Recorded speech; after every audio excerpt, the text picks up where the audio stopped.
Hello and welcome back to the Somnium Files. Last time around we explored and investigated the warehouse where Iris and Ota were, well, killed, we presume. And then Peter came to talk to us and was like, I don't know what he I don't know what he said. It's been a couple of days, but we have a couple of other places to explore and investigate. And we might as well start from the top. Matsushita Diner.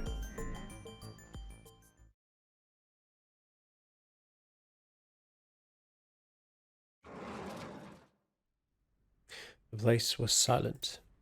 It was so quiet I felt like I could hear the floating dust. I stepped inside. I thought it was empty, but I saw a shadow in the corner of my eye. It was Mayumi. It was like watching a decaying old tree cling pathetically to the earth.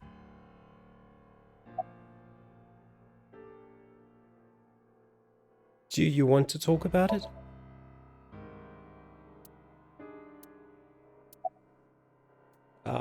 Sorry to interrupt.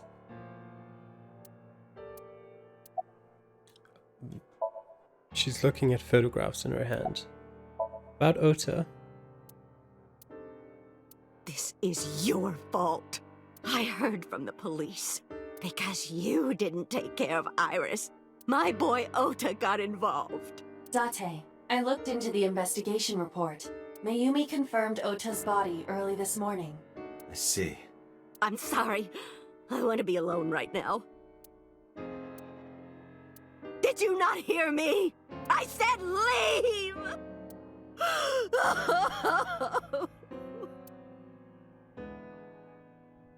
Date, let's go. She is in no state to talk. Yeah, you're right. Alright. Let's go to the Sagan residence, although I don't suspect it'll be much better, although I assume Hitomi is a bit of a more reasonable person in a situation like this. When I visited the Sagan household, I found Hitomi with a hollow look in her eyes. She let me in and asked me to sit on the sofa. I agreed and sat down. But after that, I couldn't say a single word. A heavy silence weighed on both of us. About Iris. Iris was my everything. We always went everywhere together. Whether it was buying clothes, or going to the movies, or taking a walk, or going shopping at the supermarket. When she was young, she would just hold one of my fingers. Her hand was too small to hold mine. Then it was 2, then 3. And finally she could hold my hand. But eventually, she left my hands altogether. She started crossing her arms, being independent, even though she needed constant attention growing up. Her memories are a part of this room. And always will be. When she was a baby, she fell off that sofa and cried and cried. One day she tore up her picture book all over the floor here. Another time she drew with crayons all over the window. She painted my portrait on Mother's Day. Scratches on the floor, chipped plates, burn marks on the table, stains on the cushions. Everything you see. It all holds a memory of her. But why? That was some very good voice acting. Ota was one of my students. I taught him in elementary school. I heard it from the police. Ota tried to help Iris and ended up... I don't know what to say. I have no words.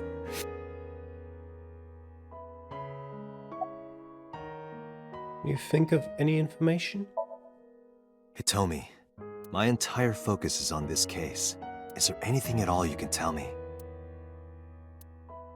I don't know if this is important, but... No, please. Tell me. I may have told you this already. I met Renju's wife Shoko twice before. The first time at the wedding, the second time a month ago. That second time was in the waiting room of the prison. Prison? There's an acquaintance of mine from when we were younger. I visit them a few times a year. And by coincidence, I saw Shoko. I don't think she noticed me, but I recognized her as Renju's wife right away. She was there for the same reason I was, to visit one of the inmates. Do you know who? No, I don't. We didn't talk. Which prison? I know exactly which prison. Fuchu Prison. Yep, of course. In Tokyo. Fuchu. Prison?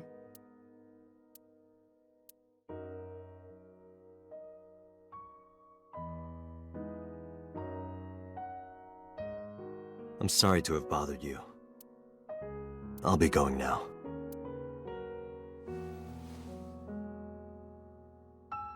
I don't know what to do. Thinking about her.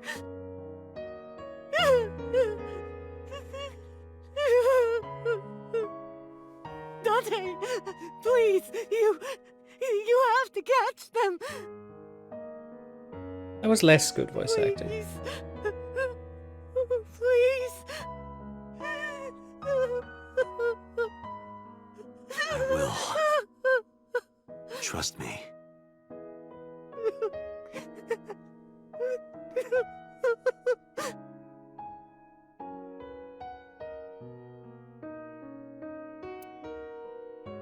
Right, let's go to Marble. Let's go to our place last.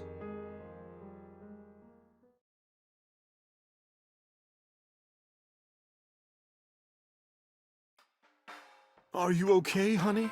Huh? About last night. Well, at 3 in the morning, anyway. You know about it? It's on every channel. You have the face of a ghost. Do you want a glass? I don't need a drink. I need information. Do you have anything? Well, let's see. I do have... I suppose you could call it intuition. Tell me. The Kumakuras are involved in this case. Remember what I told you before? That there's a relationship between Ren and the Kumakuras? Shoko also has a relationship with them. I know. You know about her dealings with the Kumakuras, Yeah, right? I do. So basically, 2 of the victims are linked to the Kumakuras. That must mean they're involved somehow, right? Not 2, 3. 3? Iris? No, not that one. The boy. He came here last night? Ota? Yes, from Matsushita Diner. He's linked to the Kumakuras as well. That's news to me. How? Have you heard the rumor? Mama told me a similar story to Aiba's, about So Sejima and the Kabasaki district.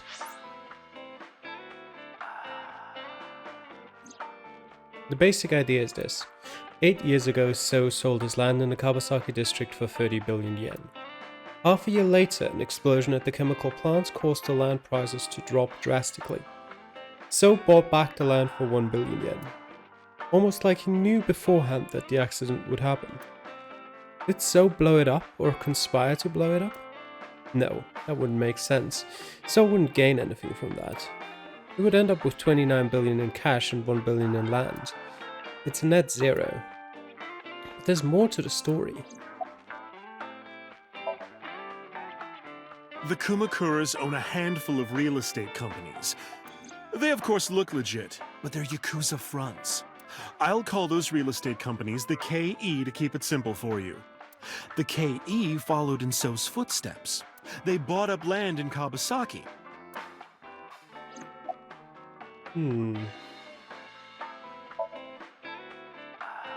Now, back to So. Have you heard of the plans for the casino in Kabasaki? So was the one who came up with it. I was born and raised in Kabasaki. I remember the landscape of my childhood, and I loved it dearly. But look at Kabasaki now. When I see images of the destruction on television, my heart aches like it's being chopped to pieces. But I promise you, I will revive the Kabasaki district at any cost. Casino Town Kabasaki will give new life to the city. After that, So moved fast. He submitted the bills he needed to the National Assembly after drumming up support in the right places. The bills passed, and it became an official government initiative. Decontamination efforts therefore increased at a rapid pace in the Kabasaki district. At the moment, the area is still considered off-limits. However, the air in Kabasaki is currently purified to such an extent that it has no negative effect on the human body. If the plan goes smoothly, land prices in Kabasaki are going to skyrocket.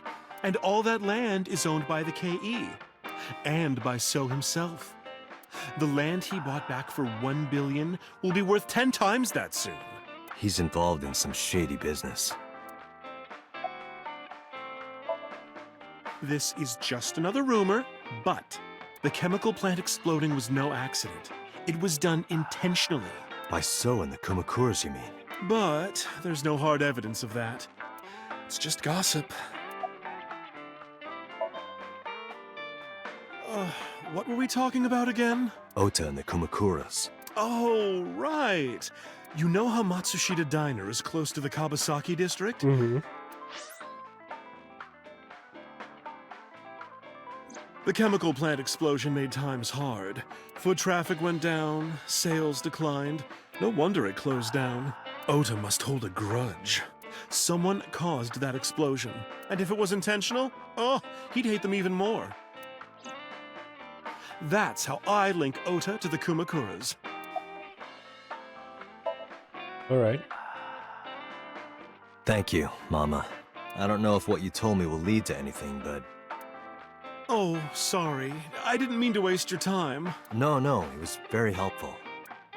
I'm glad I can help, even if it's just a little.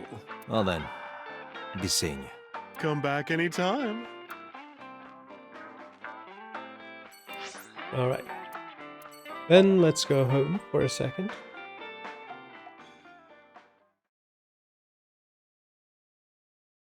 Mizuki gonna be there? Yep. Mizuki is curled up on a sofa. She looked like a small animal frightened by a predator.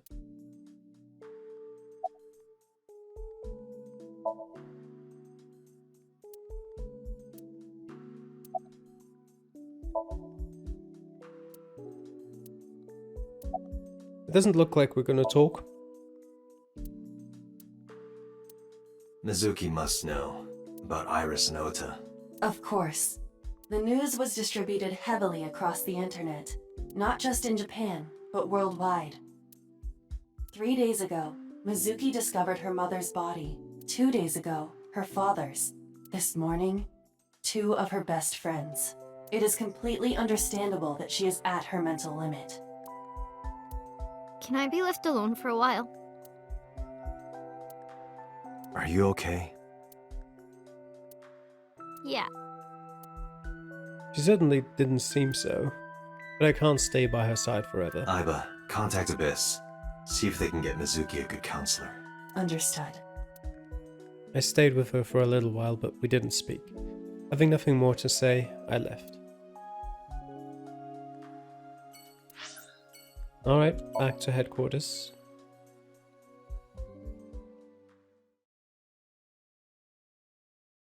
Monday, 4:57 p.m. I returned to boss's office to report. But I didn't see her anywhere. Where did she go? Well, she isn't always here, correct? True. I sat down in my usual seat and decided to wait for boss. What are you doing? I thought it would be easier to talk like this. What do we have to talk about? A summary of the investigation, perhaps? What summary? We don't have anything new. That's not true. Huh? I was curious, so I did some research about number 89. Go on then, Aiba.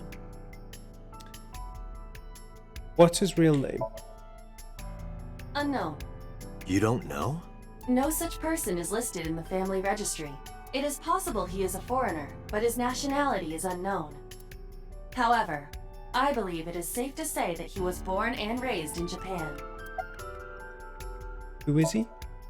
As you know, he is an assassin with multiple confirmed kills. He is currently serving a sentence at Fuchu Prison. He was imprisoned 6 years ago. That's what Pewter told us.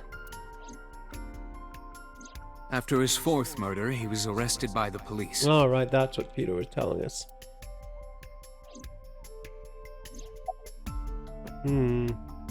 What's the relationship between number 89 and Shoko? Unknown. I cannot determine if they have any connection. Approximately 1 month ago, Hitomi Sagan witnessed Shoko in Fuchu Prison's waiting room. I am unable to say for certain that the person she was there to visit was number 89. After all, Fuchu Prison houses 2,000 inmates.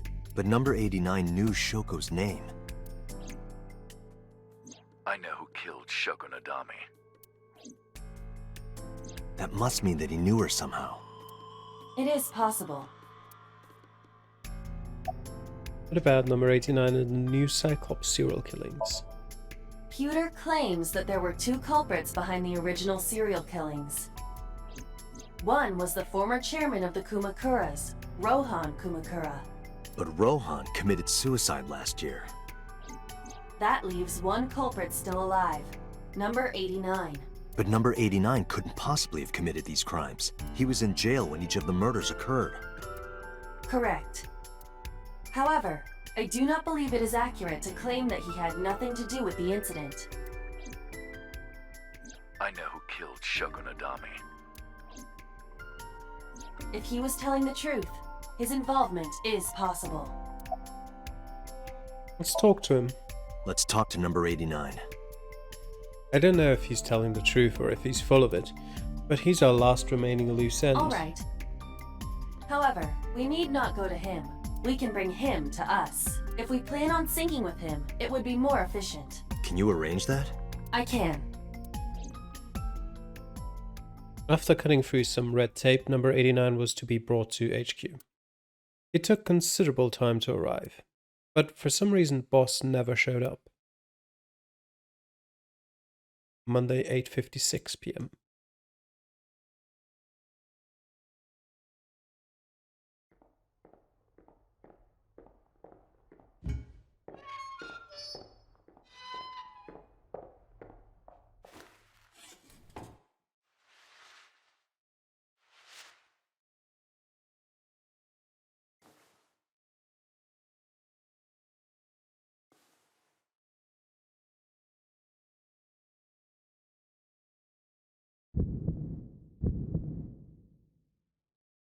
Sorry to interrupt your busy day, but I need you to tell me something.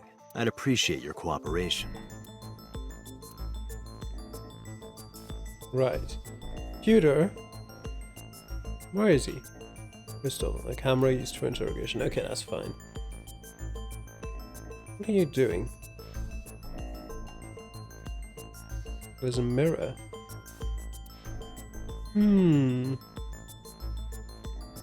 Okay. Nothing particularly interesting there. Alright. What's your name? Number 89. Your real name. I don't remember. Where are you from? Burkina Faso. Burkina Faso is a republic in West Africa. Population 17 million. I know. He's not from there. I don't have time for your jokes. Do you know Shoko Nadami? Yeah, I guess I do. About a month ago, Shoko visited Fuchu Prison. Was she there to see you? That's right. What did you talk about? Nothing special. You're in no position to lie. I'm not lying. She didn't come to hear me talk. Then why did she come? To meet me. Meet you? She probably just wanted to see me. When did you first meet Shoko? A long time ago. I don't remember exactly when. What's your relationship to her? A physical one. I'm kidding. She was just a business partner. You're the original Cyclops killer, aren't you? That's right. I was one of the culprits behind the case 6 years ago. One of the 2 Cyclops killers. Who killed Shoko Nadami? All right, let's get right down to it. 2 days ago, you called Investigation HQ and said, I know who killed Shoko Nadami. That's right. Who? Hey, don't be so hasty. We haven't agreed on a deal.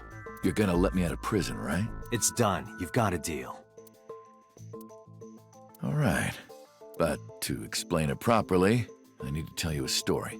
It might take some time. Is that all right with you? I've got nothing but time. Then let's get started. The story of a lonely assassin. Go on then. Once upon a time, there was a detective, full of righteous justice. Let's call him F. F found the evils of the world intolerable. F had no parents, no siblings, and grew up in an orphanage since he was born. He suffered every kind of abuse imaginable there. It led him to despise all the evils of the world. One day, F was chasing a thug down at the harbor. Someone wanted for the assault and murder of women. Okay, I get it. I'll just throw down my knife. Here. And you lower your gun. It's fine. I got nothing else on me. I'll go quietly. You know, I have a history with hospitals. I've been going to a special hospital for a while. Even if I get caught, it's all good. I'll come right back out again. What should I do next time? Just thinking about it gets me excited.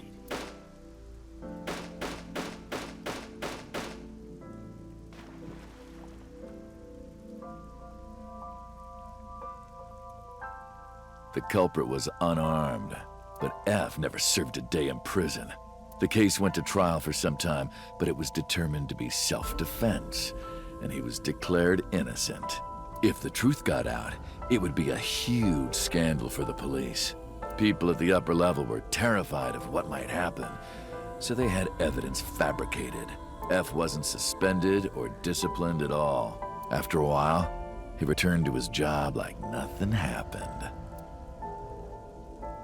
That was a turning point for him. He was ready to shed the morality that was weighing him down, holding him back. F still wanted justice, and he was willing to dispense it to the immoral one by one. He became an assassin, a lone gunman. No agent, no employer. He was his own man. F believed that he was judge, jury, and executioner. I got an achievement for collecting 100 appendix files just now. Alright, sure. But it didn't last long. One day, F got rid of a criminal we'll call X. X was responsible for defrauding and killing an innocent old man for his life insurance policy. Turns out, X had connections. Someone wasn't happy that he died. Rohan Kumakura, chairman of the Kumakuras. X was a top executive of the Kumakuras at the time. Rohan ordered his men to find and kidnap F.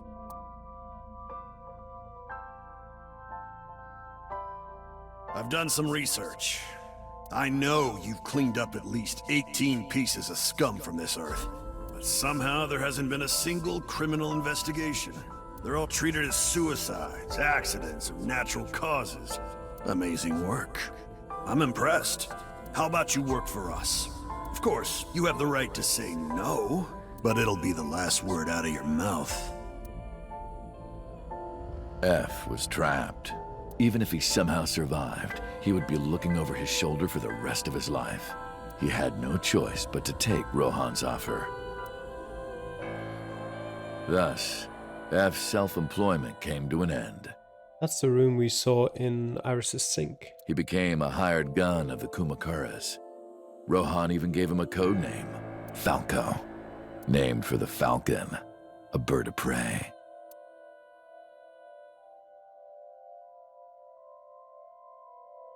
Falco didn't quit his job as a police officer, though.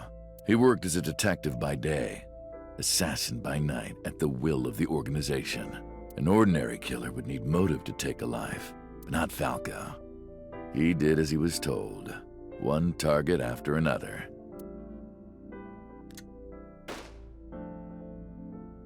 It didn't take long to destroy his heart completely.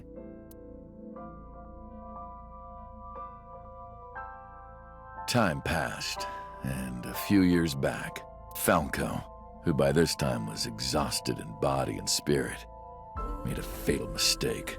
He missed his mark and ended up taking a bullet to the stomach. Somehow, he managed to escape. After reaching a nearby shrine, his legs finally gave out under him. And you told me save him. He had no strength left. He put his back up against the shrine and let out a moaning breath that he thought might be his last. But at that moment,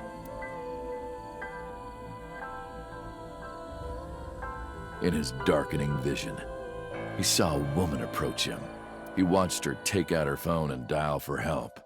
At the same time, he heard footsteps of at least 2 people closing in. He knew immediately that they were after him.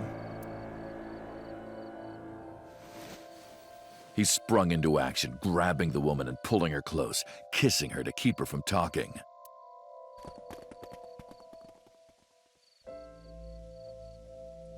That was the first encounter between Falco and the woman.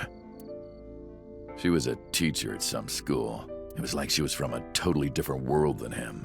Listening to her talk, he would forget everything about his line of work.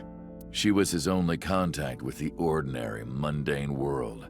They met in secret a few more times, and Falco felt his heart grow warmer. Her smile and kindness were like a cold glass of water for Falco's parched heart. Falco started to become himself again. His former self. He swore on his life that from then on, he would live for her.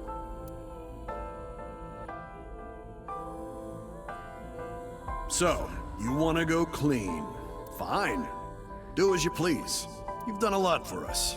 But there is one last thing. One final job I want you to do for me. It's nothing major. This woman and her daughter. I need you to dispose of them. Should be simple, no? No? Rohan handed Falco a picture of a woman and a girl. It was the teacher Falco met at the shrine. Obviously. And her daughter. She had just turned 12. Why the 2 of them? Rohan, as usual, never gave a reason. And Falco had no intention of carrying out the kill. But if he didn't, he knew that someone else would. He thought long and hard. How was he going to keep them safe and get out of the life of crime? He couldn't find an answer, no matter how hard he thought. He was backed into a corner. So, he decided to call on an old friend for help. And then...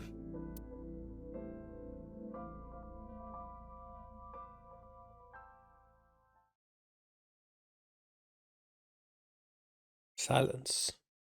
For some reason he wouldn't open his mouth again.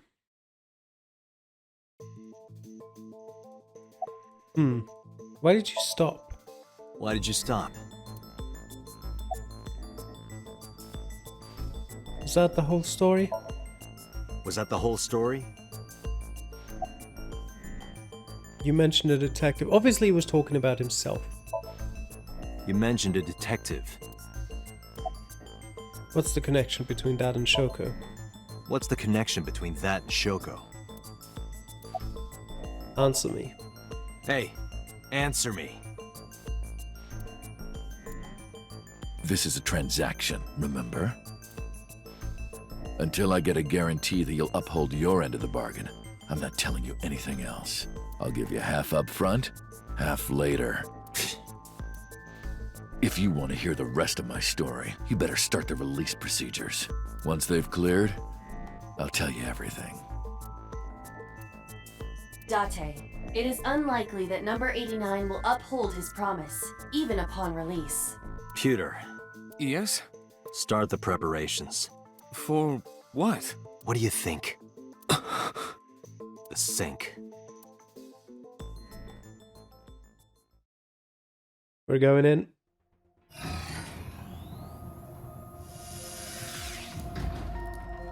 I have injected number 89 with the usual dosage. He will not be waking up anytime soon. Are you ready, Agent Date? Nope. Yeah. The time limit is 6 minutes. I know. Then let's begin.